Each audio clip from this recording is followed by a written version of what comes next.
করে আমাদের master doctor ভাইরা বলছে, কেন? ওই তো বুখারীর হাদিসে হাদিস চকচক করছে, জামাতের সাথে নামাজ পড়লে 25 বা 27 গুণ বেশি সওয়াব পাওয়া যায়। ওখানে তো লেখা নেই বেটা ছেলেদের কথা। বেটা ছেলে মেয়ে ছেলে এরকম ধরনের কোনো কথা নেই। সুতরাং সবাই মসজিদে যাবে, মেয়েদের মসজিদে না পাঠালে 27 গুণ বা 25 গুণ বেশি সওয়াব থেকে ওরা মাহরুম হচ্ছে। এ মোল্লা মৌলবীরা আর এই হানাফি মুফতিরা এরা কিছু গাঁজা করে ফতোয়া দিয়ে আমাদের মেয়ে ছেলেদের 27 গুণ বেশি সওয়াব থেকে মাহরুম করেছে। একটা ধোঁকা বুখারীতে আছে, কিন্তু বুঝিয়ে কি জবাব দেবেন আপনি? পরিহাস এটাই, তারাই প্রশ্নগুলো আমাদের কাছে করে না, নিরীহ মানুষের কাছে। তারা দলিল দালাইল কি বোঝে, তাদের কাছে যে ধোঁকা দিচ্ছে।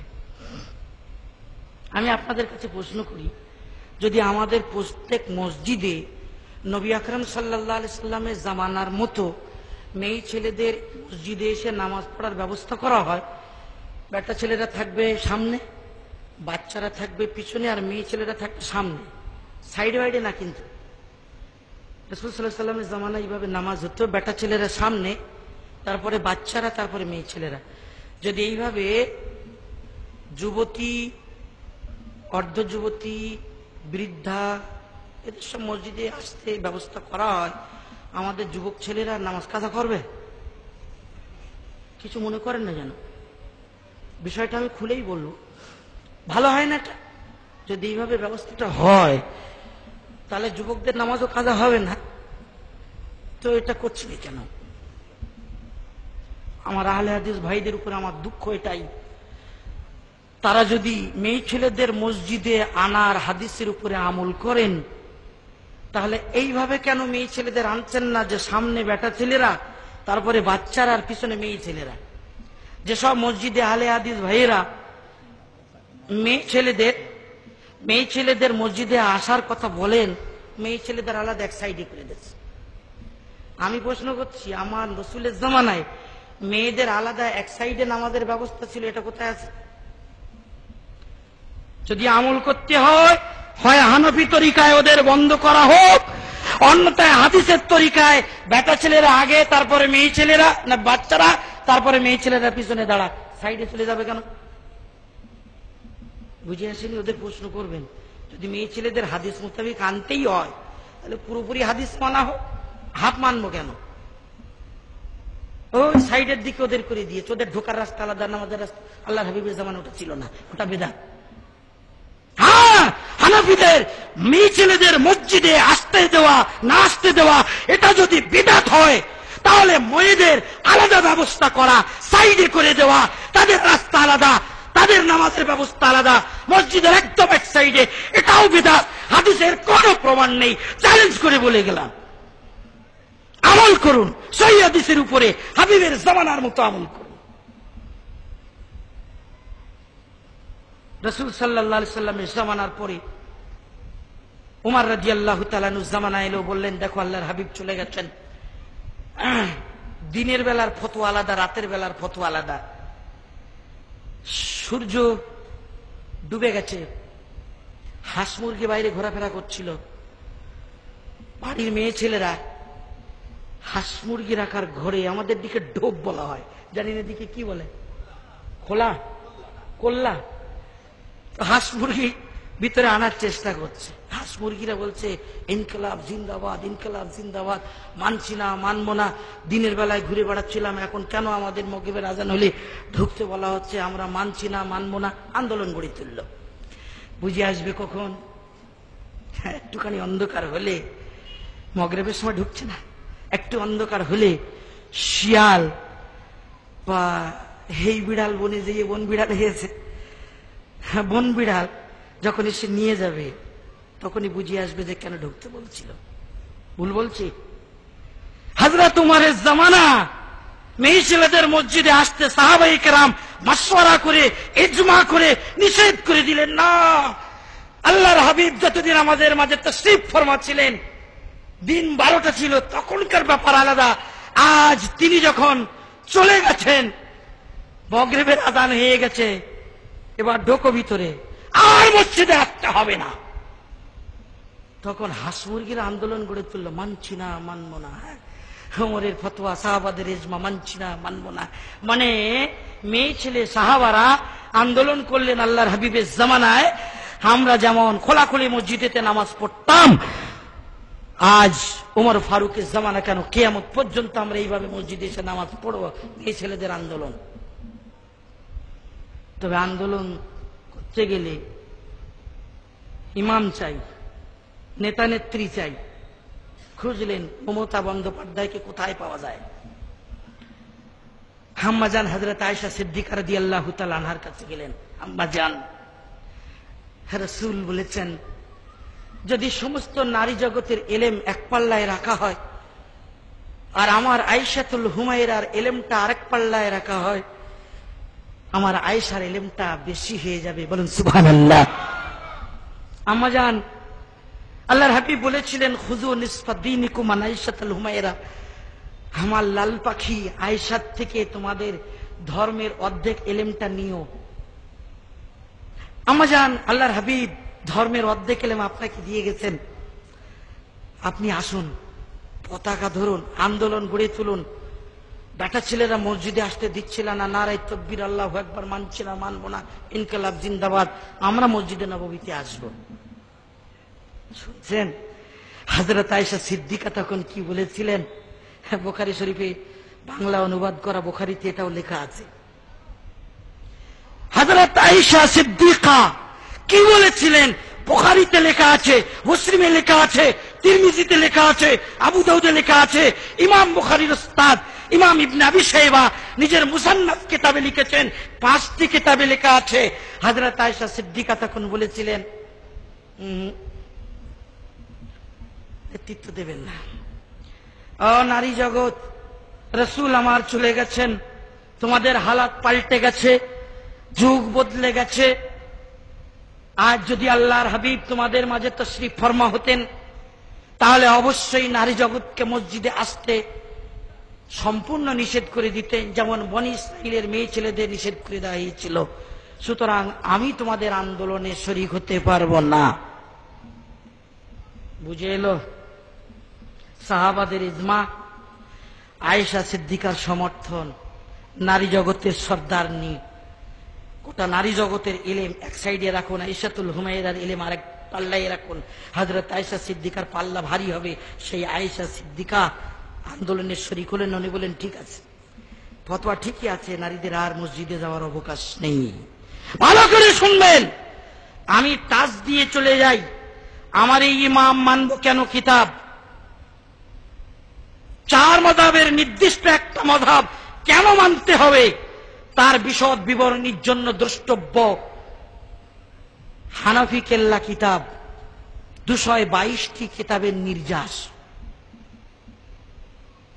256 পৃষ্ঠায় 222টি কিতাবের হাওলা দিয়ে 10টা মসলার আলোচনা করেছি। সুযোগ থাকলে নেবেন, তবে আমরা কিন্তু ফ্রি দেব না। তারা ফ্রি দিতে পারে, আমাদের এমন কোনো গোপন সংস্থার সাথে যোগাযোগ নেই, সেই জন্য ফ্রি দেব না। যদি জানতে হয় রফিয়া দাইন আমরা কেন করি না, মুক্তাদির পিছনে আমরা সূরা, ইমামের পিছনে সূরা ফাতিহা কেন পড়ি না, মেয়েদের মসজিদে আসতে কেন আমরা নিষেধ করি, বেটা ছেলেদের মেয়ে ছেলেদের নামাজে পার্থক্য কেন আছে, কোন দলিল সাপেক্ষে। এক মজলিসে স্ত্রীকে 3 তালাক দিলে ওটা 3 না 1? ও ভাই, যদি কোন আলে হাদিস ভাইকে মজলিসে একবার ধরে এক মজলিসে বসে 3টে চড় মারেন, তো 3 বলবেন 1 হয়েছে? কবার বলবেন? আরে এক মজলিসে বসে যদি 3টে চড় মারি গালে, 3 হবে না 1 হবে? বলছে স্ত্রীকে এক মজলিসে 3 তালাক দিলে ওটা নাকি 1। চিন্তা করেছেন? 1 2 3 এই অঙ্ক গুনতে যাদের ভুল হয়, 3 পর্যন্ত যারা গুনতে শিখেনি তাদের চিনুন। এক মজলিসে স্ত্রীকে 3 তালাক দিলে 3 হয়, 1 না। আমার এই কিতাবে আমি লিখেছি যে ওরা বলছে হযরত ওমর এই ফরমান জারি করেছিলেন এক মজলিসে 3 তালাক 3, আর পরে উনি আবার এই ফতোয়া ফেরত নিয়েছিলেন। ইগাসাতুল লাহফান কিতাবের উদ্ধৃতি দিয়ে মুসনাদে ওমরের হাওয়ালায় একটা হাদিস ওরা বলে, আমার এই কিতাবে আইনুল বারী সাহেবের নাম নিয়ে আমি লিখেছি, হাদিসটা জাল। ও ভগবতীপুরের মানুষেরা সাবধান হয়ে যান, যারা জাল হাদিস বয়ান করে হালাল হারামে মশলায় এক মজলিসের তালাক 3 তালাককে এক প্রমাণ করার জন্য জাল হাদিসের সাহারা যারা নেয় তাদেরকে চিনুন। লিখেছেন আইনুল বারী সাহেব, ভাগ্য ভালো তিনি এখনো জিন্দা।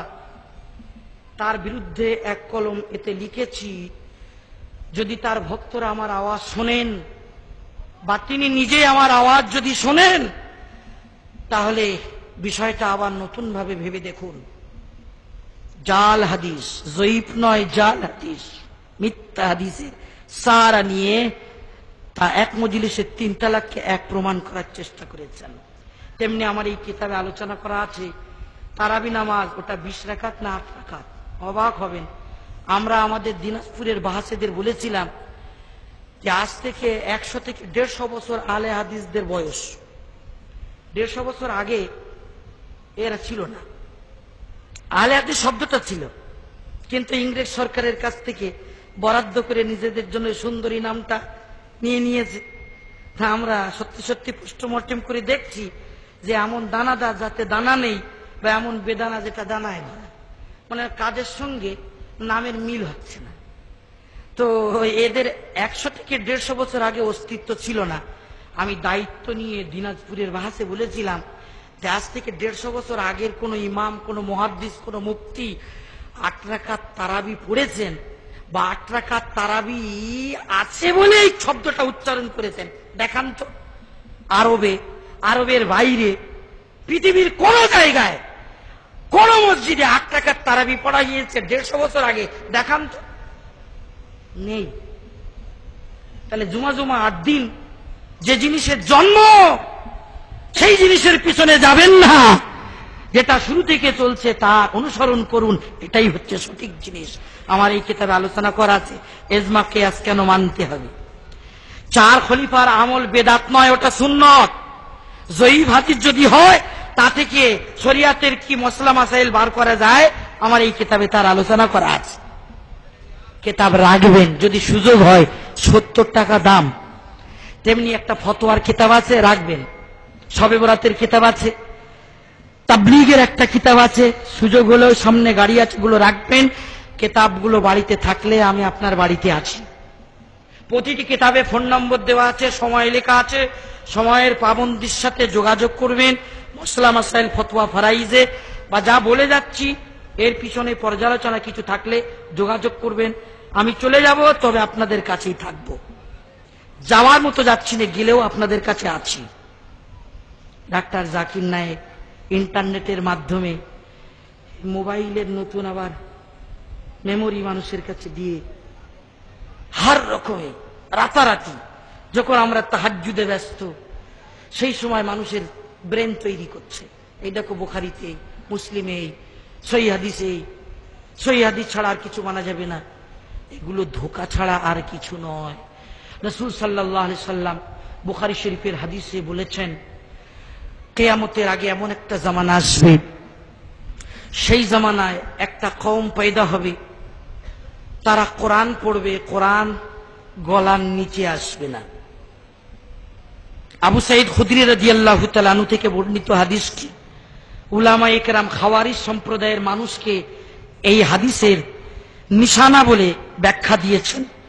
কিন্তু আমরা যদি বলি যে রাসূল সাল্লাল্লাহু আলাইহি সাল্লাম বললেন কিয়ামতের প্রাক্কালে এমন একটা কওম পয়দা হবে যারা কোরআন পড়বে, কোরআন গলার উপরে উপরে থাকবে, গলার নিচে আসবে না, এর মানে হচ্ছে ওই জাকির নায়েকের দল যারা টাই পরিয়ে গলায় ফাঁস লাগিয়ে নিজেদের কোরআন গলায় গলায় রেখে দিল, নিজেদের আমলটাও, ড্রেসটাও, লিবাসটাও সুন্নতওয়ালা তরিকায় রেখে মানুষকে সুন্নতের দিকে ডাক দিতে পারল না। যদি বলি ওই হাদিসের উদ্দেশ্য এরা, বোধ হয় এটা কোনো গল্প হবে না। গলায় টাই লাগিয়ে ফাঁস দিয়ে দিয়েছে, কোরআন নিচে নামিস নে।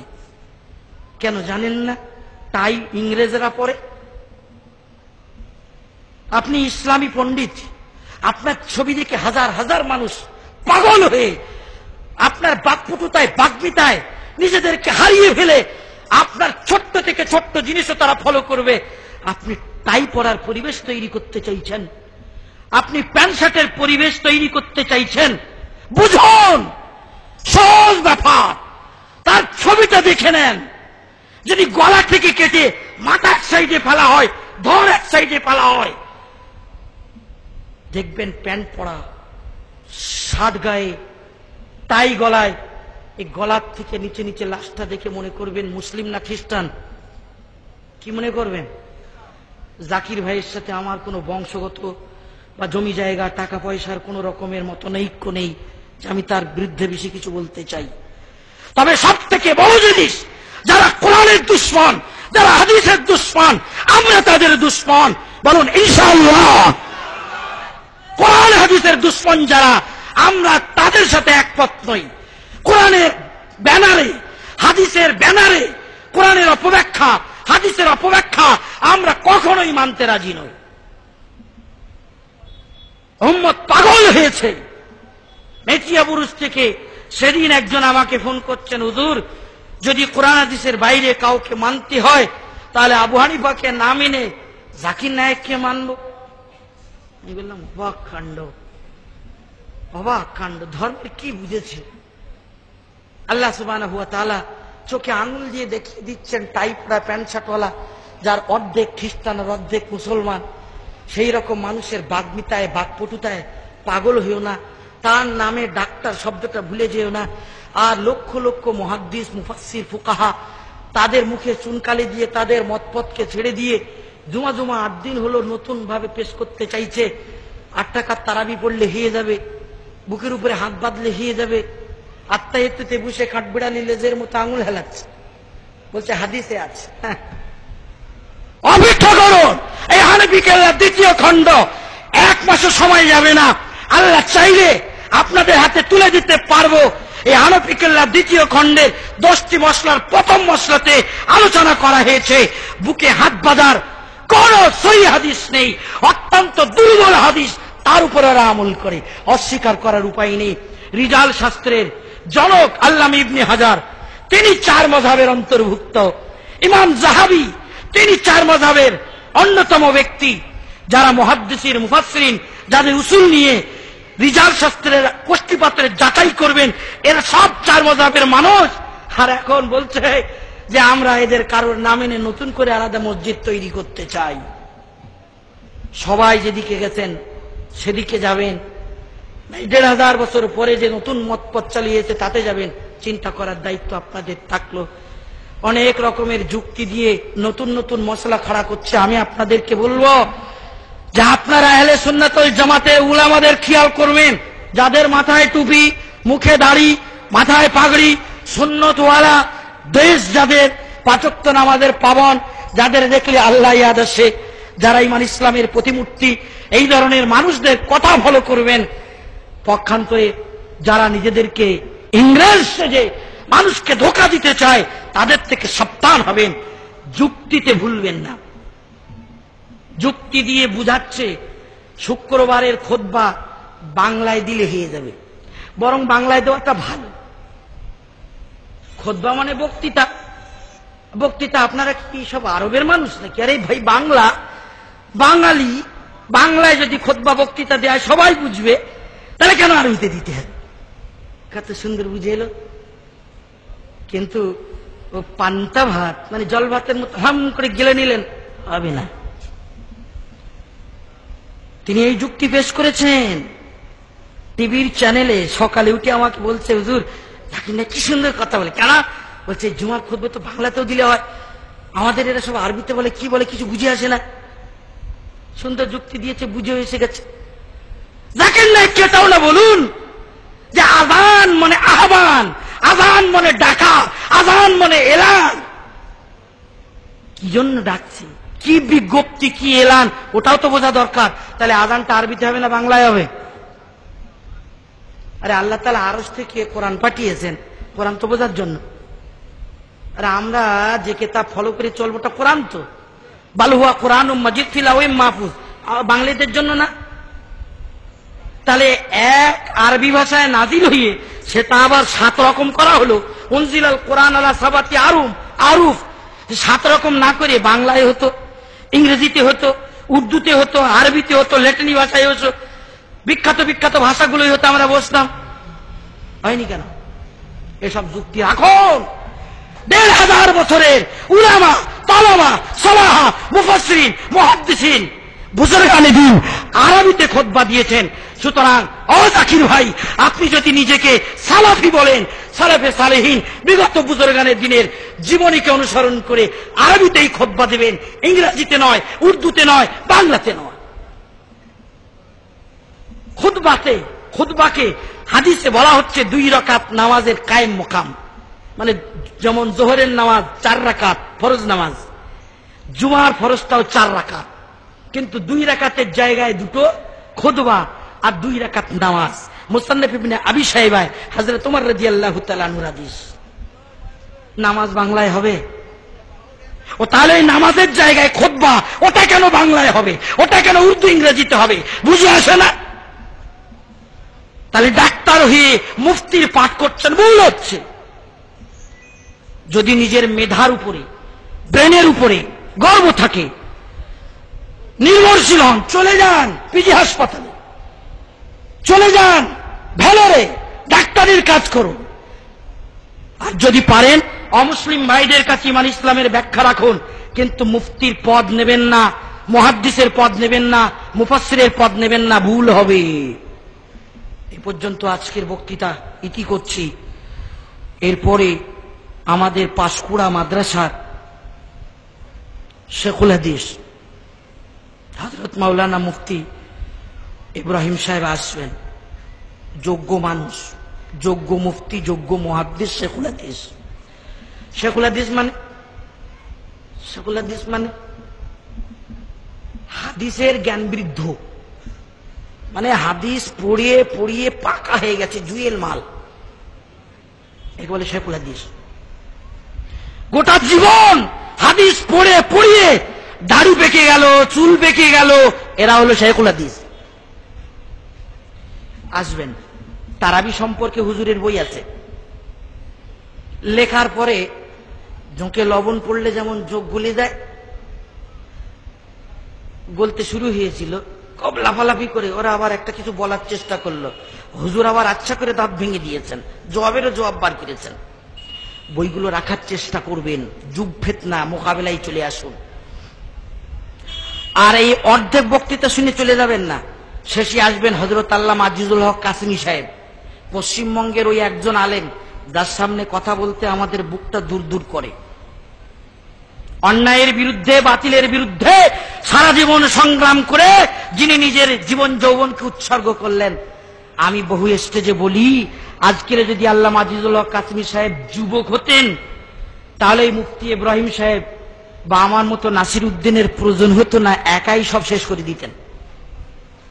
কিন্তু আল্লাহ পাকের মর্জি, 72 প্লাস শেখুল হাদিস, অভিজ্ঞতার মালিক, সারা জীবন বাতিলের বিরুদ্ধে কাজ করেছেন।